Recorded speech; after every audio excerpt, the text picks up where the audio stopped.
weil da holen die Hausfrauen immer so ein Familienerbstück raus. Das braucht man nicht mehr. Sie nehmen nur meinen Schäler und jetzt fahren sie hin und her. Jetzt schneiden sie ein Weißkraut, ein Blaukraut schneller und feiner wie mit dem teuersten Küchenhobel. Ich sage einmal so, gehört der Weißkraut, so gehört der Blaukraut geschnitten, dann schmeckt es auch.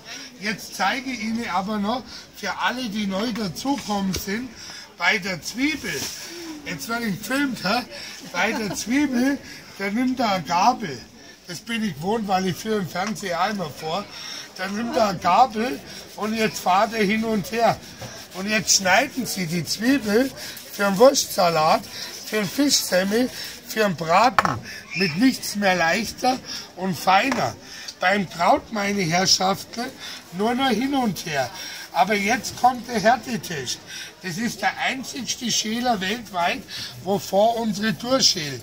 Für Rechts- und für Linkshänder. Wenn wir Scheiben wollen, einfach mal drüber fahren. Der Härtetest kommt jetzt.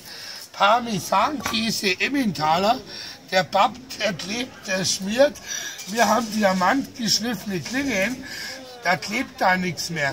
Wir kommen vom Benzing, das ist bei Landsberg am Lech, das ist ein deutsches Produkt. Nehmen Sie mal meinen Schäler in die Hand, die Dame, nur mal ausprobieren. Der Mann vom Fernsehen ist auch da, fahren Sie mal hin und her, wie schön leicht und fein das geht. Schon mal so leicht schälen. Aber der hat es gar nicht so vorgeführt. Ja, der kann das halt nicht so wie.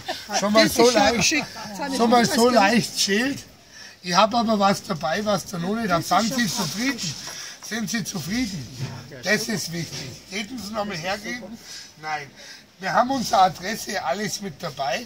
Sie haben 5 Jahre Garantie. Der ist Edelstahl, spülmaschinenfest. Der kostet im Fernsehen 22 €. Ich bin der Juniorchef.